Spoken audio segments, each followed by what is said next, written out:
Welcome back to another new video in SD bio. দেখো, মাধ্যমিকের ইতিহাস প্রশ্ন ছাত্রছাত্রীদের মনে শুধু নয়, বহু পরীক্ষক যারা খাতা দেখেন তাদের মনেও একটা আতঙ্ক হয়ে দাঁড়িয়েছে। কারণ বিগত কয়েক বছর ধরে ইতিহাসের প্রশ্ন এমনভাবে করা হচ্ছে যেন মাধ্যমিকেই একটি সাবজেক্ট আছে, যেই সাবজেক্টটা নিয়ে সবাই পড়বে, অনার্স বা পিএইচডি করবে, গবেষণা করবে, আর কোনো সাবজেক্ট নেই। তো এত ডেপথে প্রশ্ন হয়, এত আনকমন প্রশ্ন হয়, যার ফলে ছাত্রছাত্রীদের মনে কিন্তু আতঙ্ক থেকে থাকে। তো আজকে সেই ইতিহাসের 8 নম্বরের প্রশ্ন, 4 নম্বরের প্রশ্ন এবং 2 মার্কের প্রশ্নগুলোর একটা সাজেশান দেব, ফুল সাজেশান।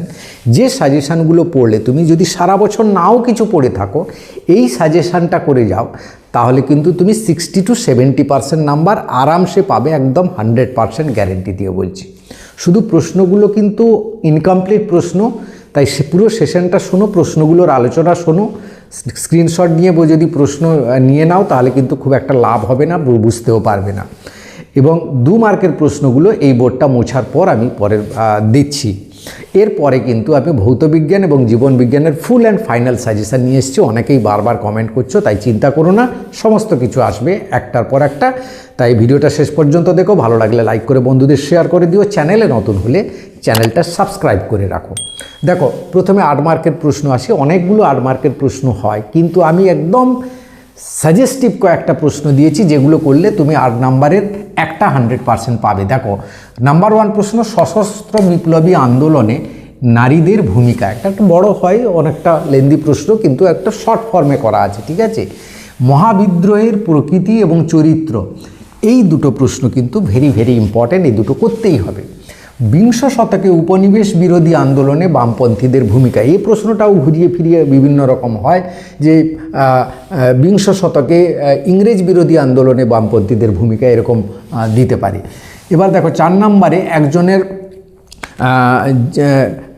কোনো একজন ব্যক্তিত্বের প্রশ্ন আছে, যেমন মানুষ, প্রকৃতি ও শিক্ষার সমন্বয়ে রবীন্দ্রনাথের চিন্তার পরিচয়, এই প্রশ্নটা করবে। এবং রবীন্দ্রনাথ ঠাকুরের শিক্ষানীতি ও শান্তিনিকেতন ভাবনা নিয়ে সংক্ষিপ্ত আলোচনা করো বা বিশ্লেষণ করো, এরকম একটা প্রশ্ন রবীন্দ্রনাথ নিয়ে এবারে কিন্তু ভেরি ভেরি ইম্পর্ট্যান্ট। তাই এই একটা প্রশ্ন পাচ্ছ, এবং এই 4টে প্রশ্ন করলে তুমি একটা 100% কমন পাবে।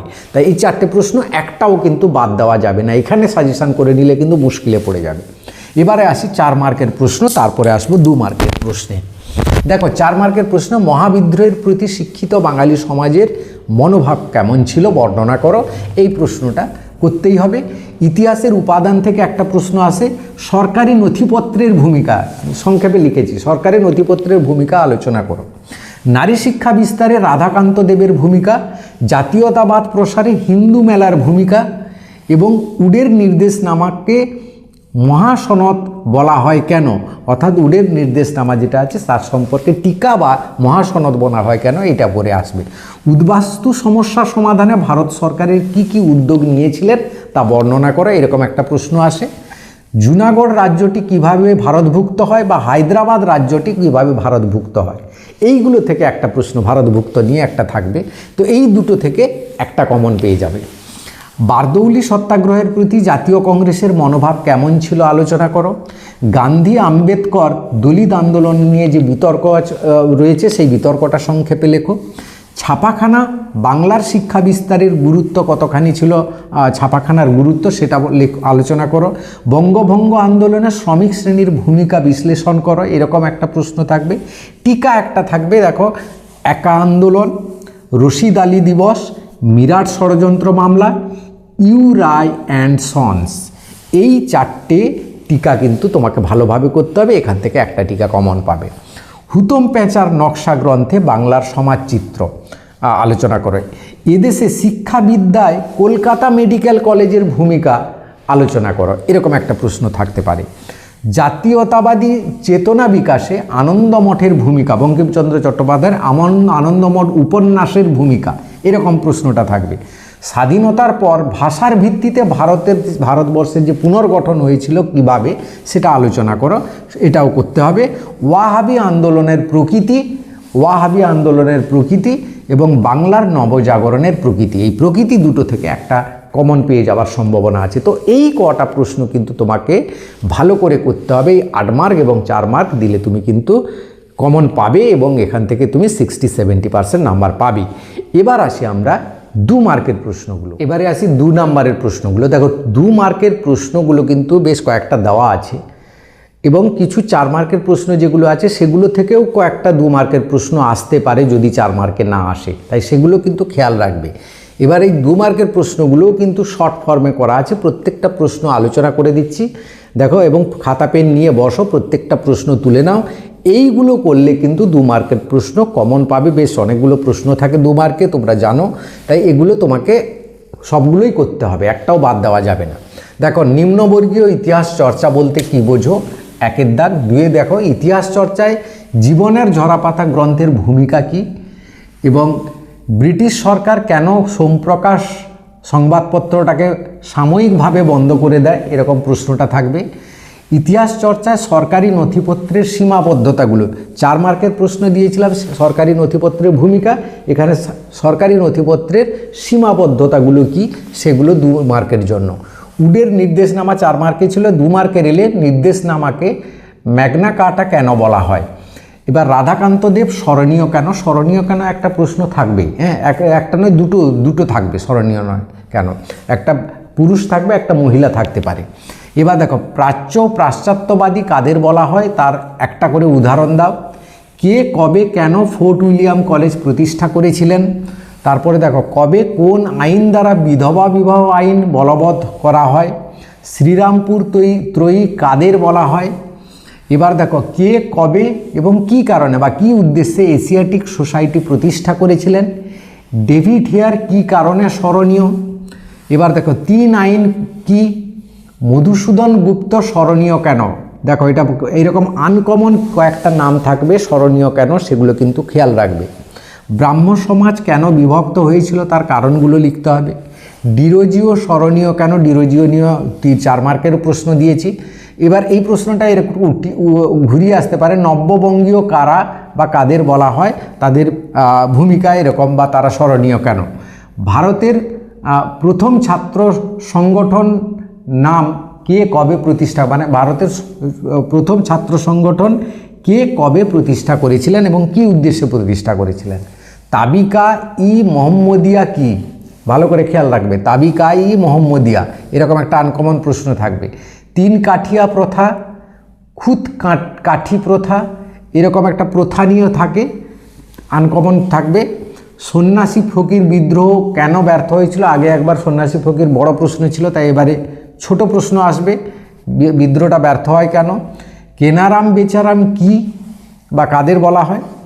দুদু মিয়া কি। লক্ষ্মীবাই তাঁতিয়া টুপি কেন স্মরণীয়, হ্যাঁ এই দুটো ইম্পর্টেন্ট রয়েছে। ভারতের সভা সমিতি যুগ কোন সময়কে বলা হয়। এবার দেখো ইলবার্ট বিল কি বা ব্যঙ্গচিত্র কেন আঁকা হয়। পঞ্চানন কর্মকার, গগনেন্দ্রনাথ ঠাকুর, উপেন্দ্র কিশোর রায়চৌধুরী এরা স্মরণীয় কেন, ছোট প্রশ্ন। উপেন্দ্র কিশোর যেহেতু খুব বড় প্রশ্ন 8 মার্কের পড়ে গেছে, ছোট প্রশ্ন আসবে। গঙ্গা কিশোর ভট্টাচার্য, গোলকচন্দ্র নন্দী, রাধাকান্ত শিকদার এরা স্মরণীয় কেন। এই যে নামগুলো বললাম এগুলো তুলে নাও এবং এগুলো কিন্তু স্মরণীয় কেন আসবে 2 মার্কের। বসু বিজ্ঞান মন্দির কেন প্রতিষ্ঠা করা হয়েছিল বা কে করেছিলেন। বিটিআই কি উদ্দেশ্যে প্রতিষ্ঠিত হয়েছিল। তেভাগা আন্দোলনের দাবি কি কি ছিল। ত্রিপুরী সংকট কি, ত্রিপুরী সংকট, হ্যাঁ কি। অ্যান্টি সার্কুলার সোসাইটি কি উদ্দেশ্যে প্রতিষ্ঠিত হয়েছিল। গোলদিঘির গোলামখানা কাকে বলা হতো, গোলদিঘির গোলামখানা। সরলা দেবী, বীণা দাস, কল্পনা দত্ত এই 3 জন মহিলার মধ্যে একটা কিন্তু পড়ার চান্স রয়েছে। অভিনব ভারত কবে, কে এবং কেন গড়ে তোলেন অভিনব ভারত বা প্রতিষ্ঠা করেন। সাম্প্রদায়িক বাটোয়ারা নীতিটা কি। অপারেশন পোলো কি। ভারত ভুক্তি দলিল বলতে কি বোঝো। কোন সময়কে এবং কেন ভারতের পুনর্বাসনের যুগ বলা হয়। কোন সময়কে এবং কেন ভারতের পুনর্বাসনের যুগ বলা হয়? বিবাদী নামে কারা স্মরণীয়? এই কটা প্রশ্ন কিন্তু কমন করলে তুমি কিন্তু কমন পাবে, এবং এই প্রশ্নগুলো যেগুলো দিলাম এগুলো কিন্তু বাদ দেওয়া যাবে না। এছাড়া কিছু এমসিকিউ কিছু এসএকিউ যদি করে আসো 60-70% নাম্বার আরামসে পাবে, গ্যারেন্টি দিয়ে বলছি। তাই এই প্রশ্নগুলো ভালো করে করো। হ্যাঁ, প্রশ্নগুলো ভালো করে লিখে আসতে হবে। অনেকেই প্রশ্ন করে, স্যার আমি পর্ষদের টেস্ট পেপার সবগুলো করে ফেলেছি, আমি কি তাহলে 90 পাবো? দেখো, এই প্রশ্নের উত্তর দেওয়া যাবে না, কারণ তুমি পর্ষদের প্রশ্নের উত্তরগুলো কিভাবে করেছো আমরা তো জানি না। খাতা দেখার সময় তুমি কীটা লিখে এসছো, কতটা সঠিকভাবে লিখে এসছো, সেটা হচ্ছে বড় কথা। শুধু প্রশ্ন উত্তর লিখে দিলে বা টেস্ট পেপার করলেই যে নাম্বার পেয়ে যাবে তা নয়, তুমি উত্তরটা কতটা ভালো লিখে আসছো তার উপর নির্ভর করে। তো এই ছিল আজকের ভিডিও। পরবর্তী সাজেশনগুলো পরপর আসছে। চ্যানেলটাকে সাবস্ক্রাইব করে নাও আর ভিডিওটা শেয়ার করে সবাইকে হেল্প করে দাও। Thank you for watching.